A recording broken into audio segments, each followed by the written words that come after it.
This is Realty Talk with Ellie and Galen.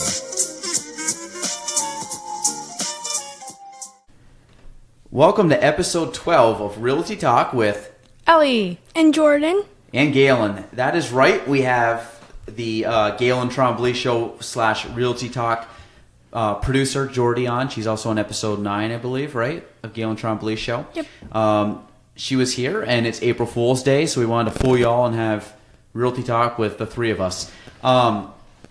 So we're going to go kind of a little round table with different topics. The first topic will be Miss Ellie. What do we want to talk about, Ellie? I just wanted to complain that there's nothing on the market right now. No listings on the ruining my life. What? So how are things going right now? They're going. So give the listeners an update. We got to move that phone. Oh, that's what it is. We got to give the listeners an update. What has now, because we're going into month 4. Mm-hmm. So what are we at right now? Like what give them kind of a rundown. A rundown of your first quarter. So first quarter, haven't closed on any homes. Okay. I feel fairly comfortable with working with clients and talking with clients, and I have a handful of people I'm working with. The issue I'm running into is that there's very little on the market. So a lot of the times, they either can't find what they like, or they find what they like, and we submit a showing request. This actually happened to me again today, and before we even get to look at it, it has been pending. Yeah, it's just.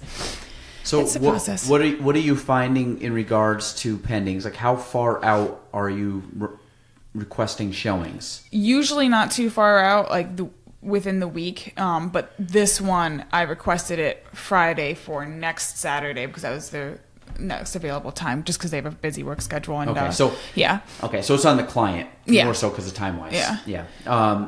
Okay, so now what has been your experience so far in regards to like how many active people are you working with right now? Probably only a couple, right? Maybe 3 or 4. Yeah, okay. not a whole lot. That's decent though. Yeah. And what has been your experience with meeting people? Because I know you've gone to a couple networking events with me. What has been your experience with that? Positive, negative? Positive. I mean, you've met some people through that. Yeah, and I mean, a couple of my clients, I guess I met through networking events, and like they're amazing. But I like going to those events. I like meeting new people, even if it's not necessarily in a beneficial to me business wise way. There's just a lot of cool people. I feel like every time I go, I meet more people, and those people introduce me to more people, and it's just kind of building off of itself. So that to me is going to be huge because I've been able. I was told you before. I really didn't start doing that till like 2 years ago. Mm-hmm. To be really honest, probably 2 years ago, which I kicked myself that I didn't go 7, 8 years ago. Yeah. So the fact that you're doing this 3 months in when I was 7 years in when I started, you're already heading. I mean, it takes time. Yeah, of course. I had a little bit of a base, but it takes time. Like anything, like asking questions and people bring stuff up, and then like all of a sudden someone says, "Yeah, we're kind of looking to buy." Yeah. How do you approach that? How do you approach it in a networking, off kind of like not pushy, not like salesy kind of approach? Which there's a fine balance between like just jumping in and saying, "Oh, I'll find you a home." Well, okay, like pull back, cowboy. You know what I mean? Like you gotta. There's certain things that or ways to approach people, especially at kind of a networking event where, to be honest, nobody really is going to a networking event to be sold. Yeah, of course. Nobody's doing that. And I think the worst people at networking events are the ones that run around, throw their business cards out, say, "Oh, I can help you find a home." Yep. I went to the last business networking thing, and to be honest, probably talked to 50 people. Mm-hmm. Some really good conversations. Some people were people that I knew that I just said hi to, chit-chatted for a few minutes. Some were people I brand new. What was really cool is when people come up to introduce themselves to you and you don't know who they are. Yeah. Or you might kind of know who they are, but you never spoke to them before, and they come up to introduce and say, "Hi, hey, what you've been doing is cool. I like what you're doing." Yeah. Blah, blah, blah. Like, I mean, but all good stuff. Like, yeah. And that's ultimately what you want to get to, is where you now get to the kind of the level where people seek you out, yeah. which I'm just kind of getting into that, which is really, really cool, because I think it validates a lot of the stuff that I've been working, years to get to. Yeah. But I think you're doing well. I don't think I sold my first home for 6 months. And That's to be good to honest, hear. it was May. It was May when I closed, but it was a piece of land from a girl that I went to high school with. So it was a relationship that I had already had. So it takes time. And to be honest, that kind of fell in my lap, meaning it wasn't like something I would say I earned. I mean, I guess I earned it because I knew her for 20 years. But it just kind of things like that. So I think you're doing well.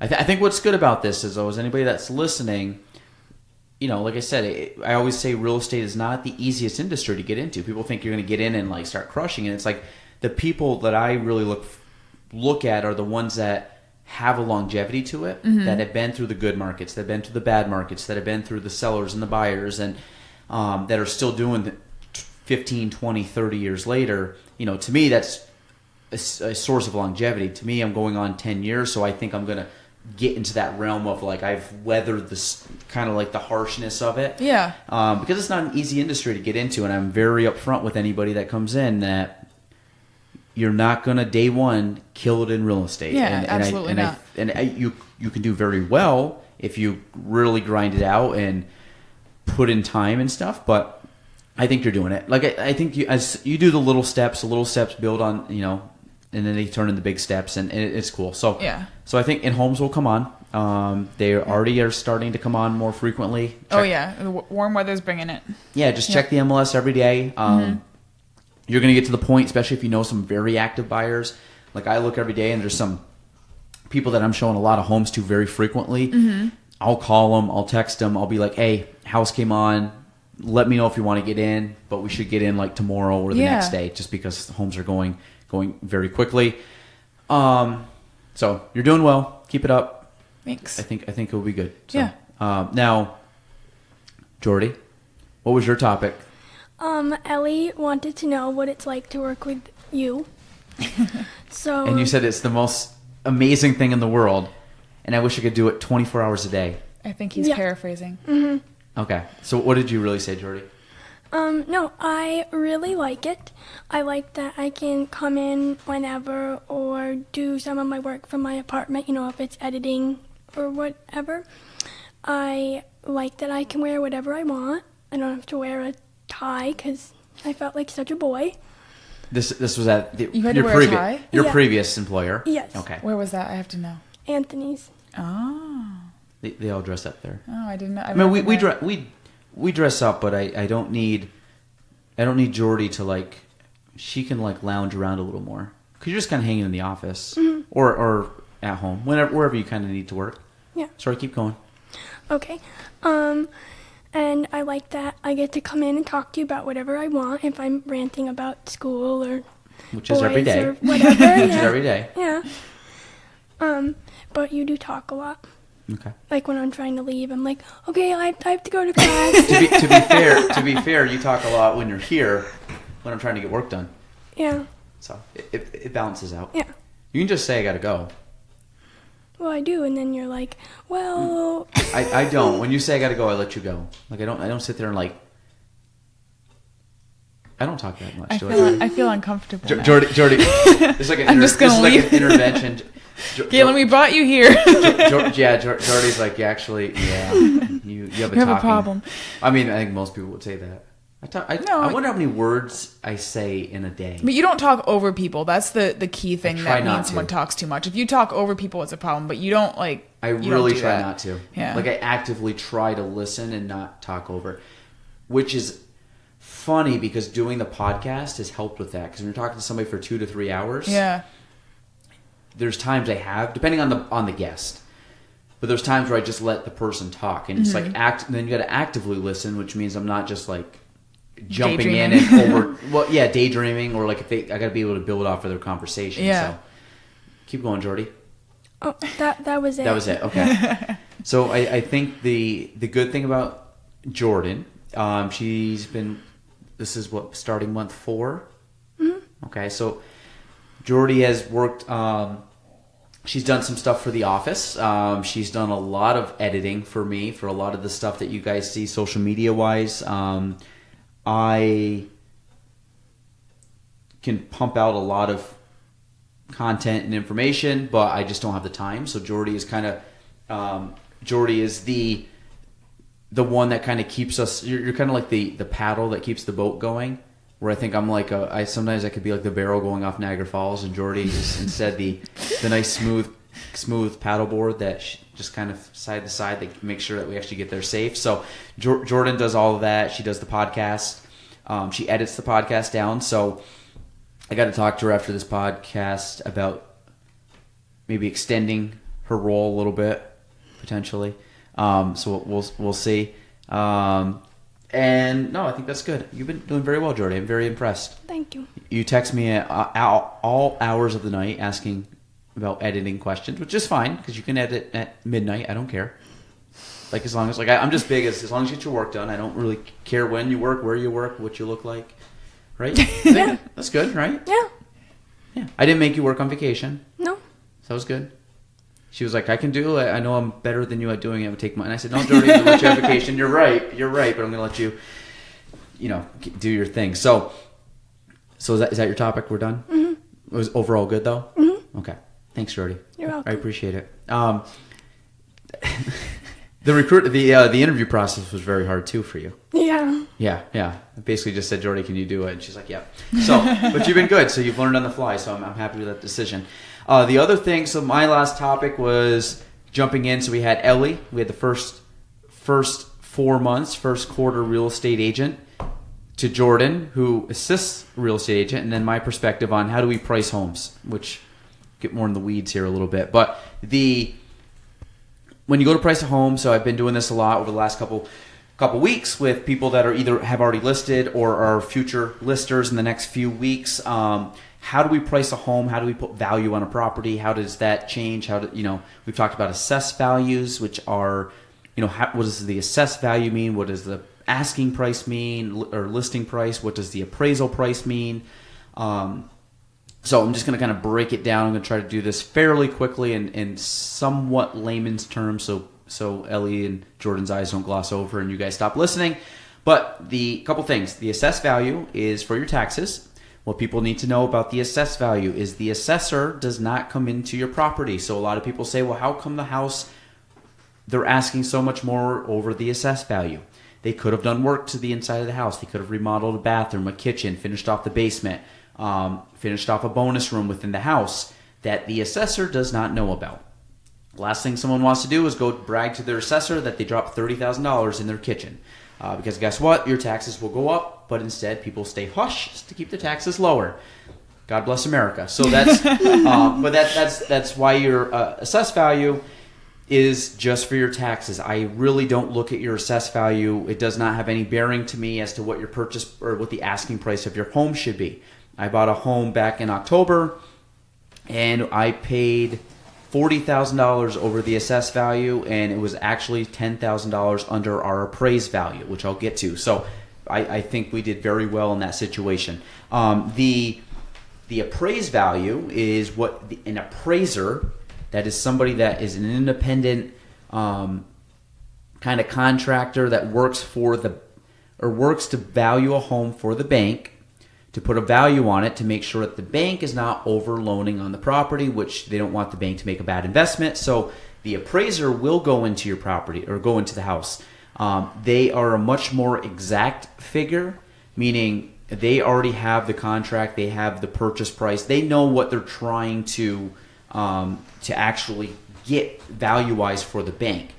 You can't get more exact than an appraiser's value. But on the flip side, the one thing that's different between a value that we would put on the property versus the value an appraiser puts on the property, which I find is the appraiser already has the numbers laid out. They know what the value of the house is going to be, and then they can make their adjustments to, comparable homes to figure out what the value of the property is. As a real estate agent, I do the same exact thing, but one thing we were actually missing is the purchase price value. So it's almost like trying to come up with an equation, but one of the numbers is missing. And what happens is, obviously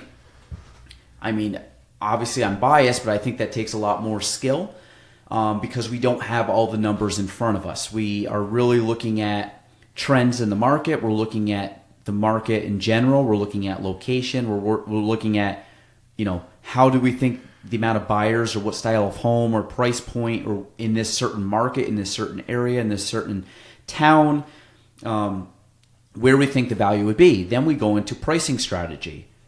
Do we want to maximize the price? Do we want to minimize days on the market? Do we want to have multiple offers? Like all these things. And then again, you're taking into consideration, when do the sellers have to move? When do the buyers have to, or when would, we don't really know when the buyers would move pricing the property, but when do the sellers have to move? Like, do they have to move quick? Do they have to move, do they have some time? Do they have a place to go? Do they have to find another home and close on a home before closing on this property?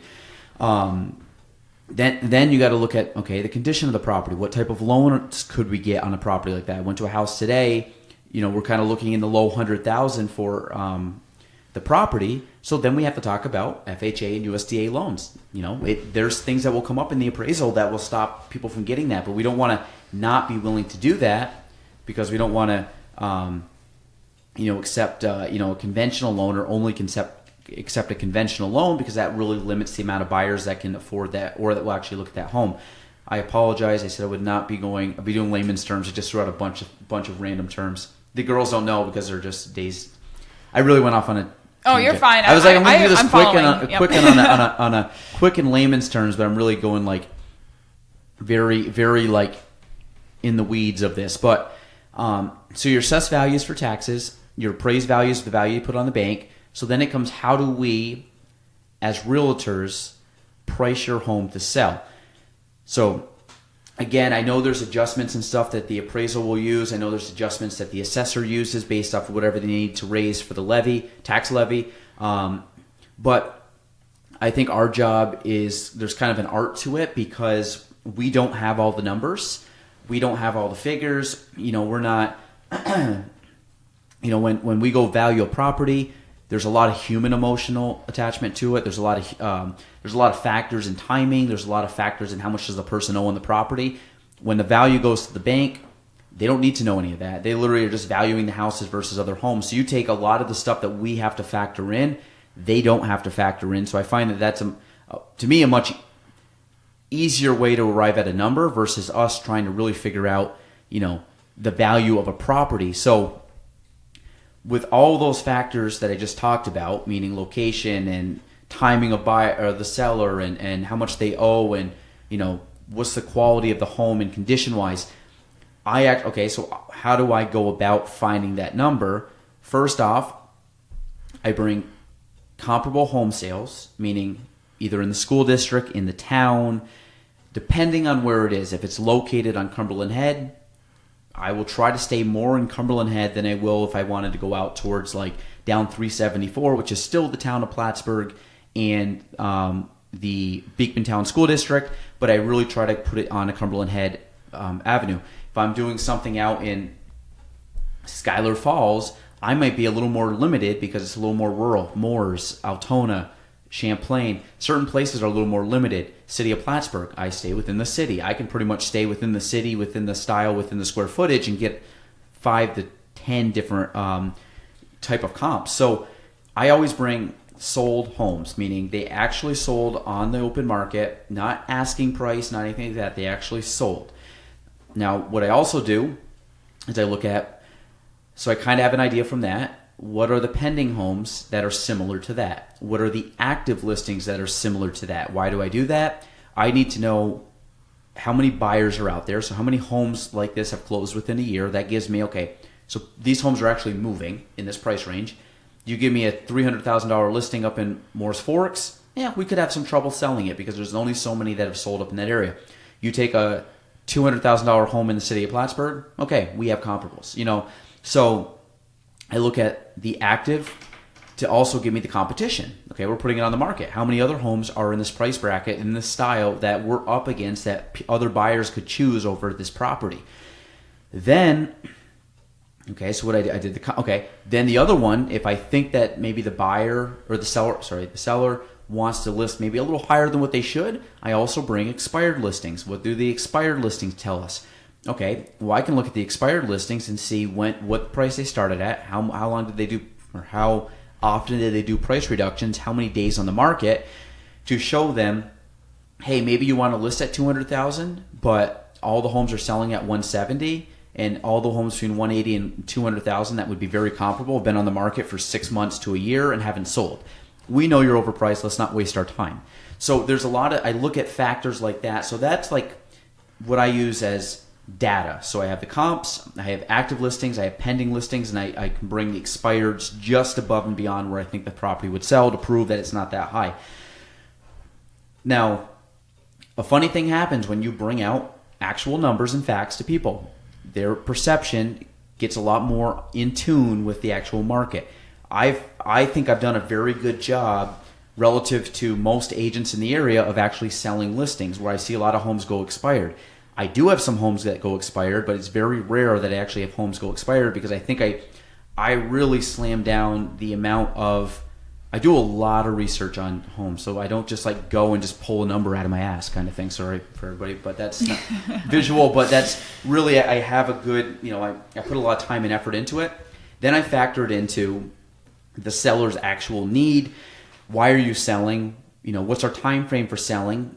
How close are we to your budget? Meaning, are we selling at a point where you're going to be coming out of pocket to make the deal happen? Or are you going to have a pretty good cash flow at the end of it, or cash flow, but like equity that you will walk away with in pocket? That's the other thing too, is I look at what's the net. What are you actually walking away with? Not necessarily your sale price, but what's going in your pocket. So we take out closing costs, take out existing mortgages, take out all those numbers to get you a value. So when you walk away, when you walk away from the sale, you know exactly what's going in your pocket.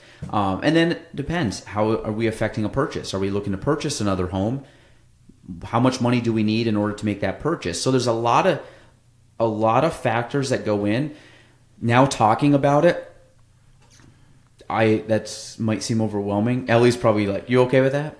I'm like, yeah, I'm like overwhelmed in my mind. But I think what's happened over, when you do with something a lot, like what's necessary actually pops up to the, like a lot of that's just like. I think that's pretty clear. That's one thing that was covered pretty extensively in the class. Like none of the terms, like it's. So you understood all those? Yeah, absolutely. So I think, and a lot of it comes down to intuition, my gut feeling on a lot of stuff. Like there's times I might say go higher or go lower. I can't wait till this thing closes. I've been getting so much shit from other agents on this. So I listed, I can't go into detail, but if all things play out the way they're playing out, a lot of agents will be very surprised with this home selling at the value that it's selling at. I'm excited. High or low? I don't want to go into too much detail, but the what's funny and what I always like is when I basically get other agents thinking that I'm wrong on the value, and then I'm actually extremely right on the value. And I can't wait. We're not going to talk about it now because remind me when this actually closes, because then I'm going to talk about it, because it's like a little like brag I got to do. I don't brag often, but when I do, this is because I just think that this is like a good. I'll tell you about it off air, but this will be a good one. I just like it. It's kind of like I don't like throwing stuff in people's faces, but I just like them seeing it and knowing that it's like that they were wrong and you were right. Yeah, I don't say anything. I'm not going to call these people out. I'm not going to like shoot them a text or an email. I'm just going to be like, they'll see it. They'll see, yeah. They'll probably reach out to me too and then say, sorry, you were right. But whatever, it's fun. But that's how I price homes. I don't even know if I covered the whole thing. If you're not like falling asleep right now after all that, but I really enjoy it. I find it fun. I do find it like kind of like there is an art to it for sure. And we haven't even got into like talking about staging homes to increase the value. Oh, you don't even want to. I really nerd out on this stuff, folks. So this actually gets me really excited, but we'll do that for another podcast. We'll talk about staging. How people can increase the value of their home by putting in very, very, very limited amount of money and time. I think people would like to hear that. Maybe that's the next one. Remind me. Okay. Because I won't remember that for the next topic. I'm going to be like, Galen, I have this great idea. I want to talk about this. I know. I'm like, Ellie, you are super smart. I want to hear that. So I think that's there. I don't want this to be our longest Realty Talk podcast, so we're going to stop there. Jordy, you want to say anything else? Because this was your first time ever on this. This is the first time we've ever had a guest. We might bring on guests. I think that'd be kind of cool. I think we should, yeah. Yeah. Mm-hmm. I think it would be good. Jordy, anything? Any perspective? No, I mean, I'm honored to be your first guest. Okay. Jordy, would you ever like to sell real estate? Maybe. Really? I mean, Jordy, this is a changed woman right here. I mean, I've thought about it like when I was younger because I always liked houses, but. Oh, okay. I don't know. Well, she said maybe, so now you have to do it. Do you think my job's cool every day? Yeah. Be honest. I do. I think it's different. Like, Different is not something you say when something's cool. What do you think would be the best part of my job, and what do you think would be the worst part of my job? Why would you want to do my job, and why wouldn't you want to do my job? I would want to do it because you get to, like, help people, like, buy and sell their homes, and you get to, like, see homes, so that's kind of cool. Mm-hmm. But I don't think I'd want to do it because you work a lot of, like, odd hours, and you're always really, really busy. And I know you get that, like, with any job, but... Not with any job. No. With ones that pay well, usually. Yeah.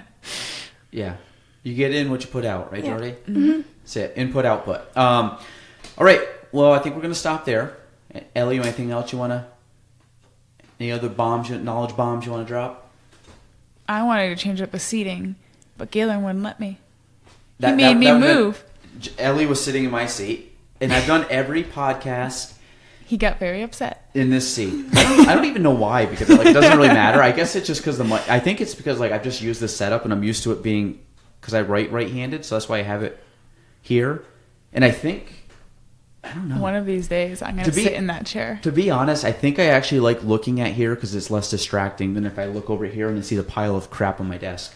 Actually, I lied. My desk is actually pretty clean right now, but it is. It's very clean. Right now it is. There's not much over. Don't give me that look.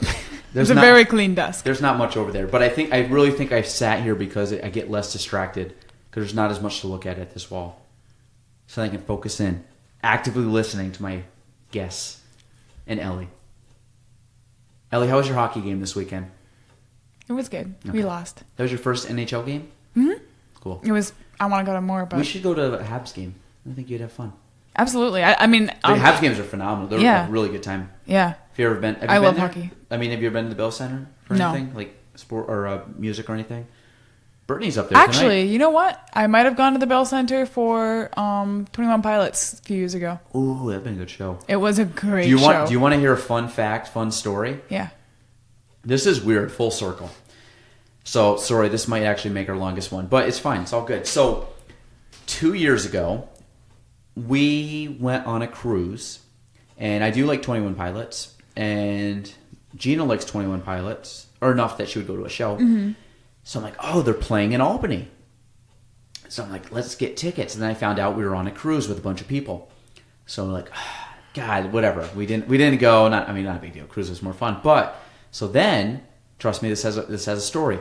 So then we go out on the cruise. We meet a girl on the cruise who was in she was one of the actor, musician, theater people that they do the shows throughout the week. Super nice. We're still in contact with her. She was a great girl. So we're sitting there, and she comes off, and we're hanging on the beach one day. So they came and hung in with us and our group, and we're chit chatting with her, and we're like, she's like, yeah. So my boyfriend is like a rapper, and I'm like, really? So that's kind of cool. She's like, yeah, he's actually touring right now with this guy named. Have you ever heard of John Bellion? Yeah. Is she dating? Okay, never mind. Go on. Yes, I know who you're talking about. The John Bellion guy. Yep. So she's like, yeah, he's touring with John, or he's friends with the John guy. And I'm like, oh, that's cool. I don't really know him. And she goes, well, yeah, they're actually on tour right now with 21 Pilots. And I'm like, are you kidding me? And she goes, yeah. And I said, they're playing tomorrow night, like 2 hours from our house. And I was like, we were going to go to that concert if we weren't here. But full circle, we met her. We actually met her boyfriend last year. He was playing. I think we went over to Higher Ground, and he was playing. And we went over and watched him and met him and hung, first time we actually ever met him. What was his name? Hakeem is his real name. What was his... Black Keys. You know him? He played the Black Keys? Well, not the Black Keys. You can't say Black Keys and... That's his name. No, it's not the two-guy band. Okay. That's what I thought you were talking about. I was like, that's not a rapper, but they're good. Okay. Yeah, I haven't heard of Black Keys now. Black Key. Black Key. I think. He's good. I got his album. So he's a rapper. He's I believe it, yeah. Do you know who John Bellion is? Yes. He's good friends with him. Yeah. So he's got to be pretty good because that's a good group. Yep. Yeah. So that's him. Wow. Full circle. So that's cool. So I know them through them. So but we You didn't go like to the almost show. know a famous person. Yeah, so I was like 3 separations away from 21 Pilots, even though I was going to go to the show and just watch them. So Cool. that's a weird story. So we're going to cut this before his 30 minutes. Sorry, we're out. Bye, Ellie. Say bye, Peace. Jordy. Bye. And we're out 3 seconds before, actually, and bye.